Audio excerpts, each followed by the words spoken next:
एक यूट्यूबर जिसकी आवाज लाखों लोग सुनते हैं, एक न्यूज एजेंसी जो देश के सबसे बड़े चैनल को खबर बेचती है, और इस बीच में 48 लाख का एक चौंकाने वाली मांग। क्या एएनआई भारत के डिजिटल क्रिएटरों से पैसा वसूल रही है? क्या ये कॉपीराइट है या जबरन वसूली? वीडियो को पूरा अंत तक देखिएगा, तभी ये पूरा मामला आपके समझ में आ पाएगा।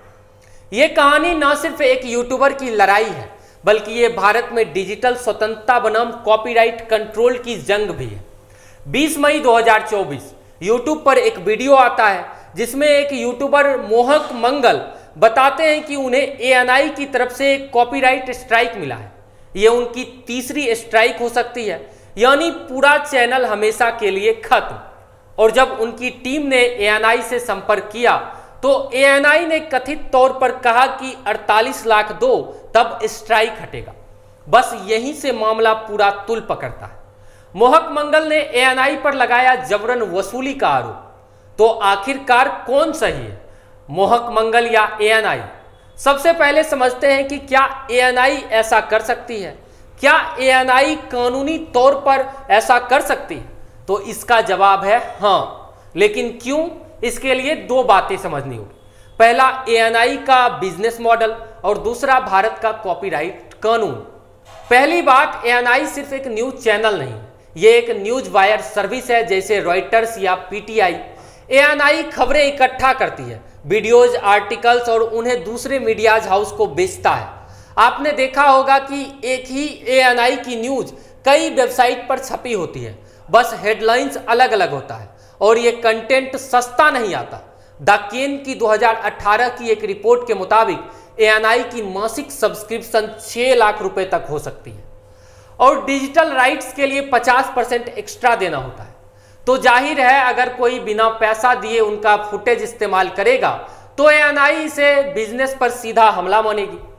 कानूनी तौर पर भारत के कॉपीराइट एक्ट्स के तहत एएनआई को यह तय करने का पूरा अधिकार है कि उनका कंटेंट कैसे इस्तेमाल होगा और उसकी कीमत क्या होगी, और ऐसा कोई नियम नहीं है जो कहे कि उन्हें उचित चार्ज ही लेना होगा। अगर उन्हें लगता है कि उनके कंटेंट की कीमत 48 लाख है तो ये उनका फैसला होगा।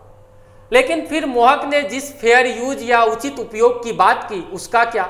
यही मामला थोड़ा पेचीदा हो जाता है।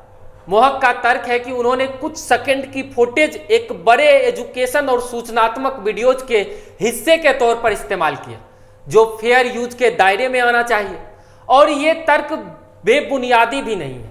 भारत में इस कॉन्सेप्ट को फेयर डीलिंग कहते हैं। इसके तहत कुछ खास मकसद जैसे आलोचना, समीक्षा, शिक्षा, शोध या रिपोर्टिंग के लिए कॉपीराइट्स मटेरियल का सीमित इस्तेमाल बिना इजाजत किया जा सकता है।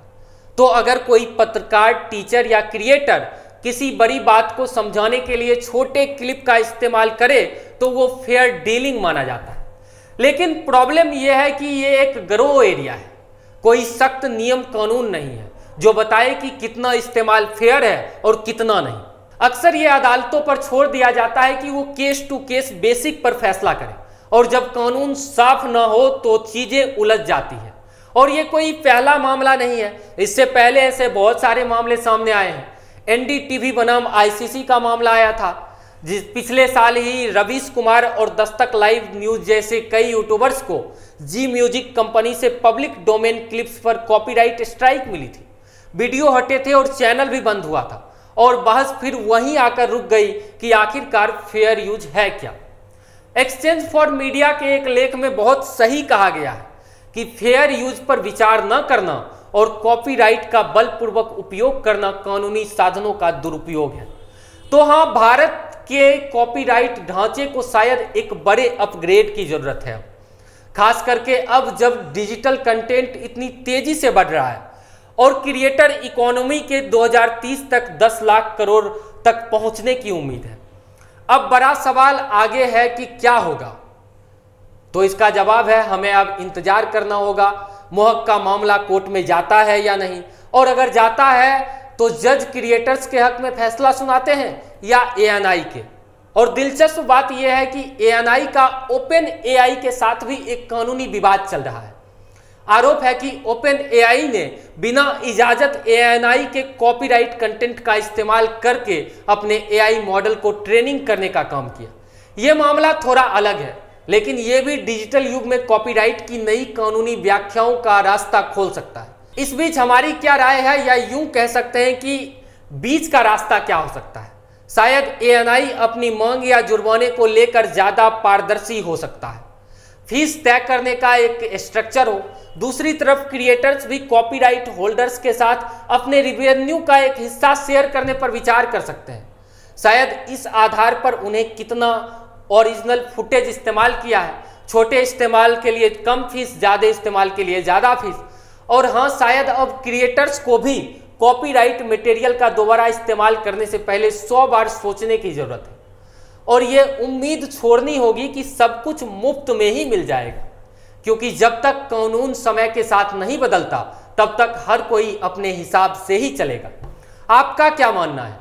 कि क्या एएनआई जबरन पैसा वसूल रही है, या क्रिएटर्स को जिम्मेदार बनना चाहिए? नीचे कमेंट बॉक्स में बताइएगा, और ऐसे ही विश्लेषण के लिए हमारे साथ जुड़े रहिएगा।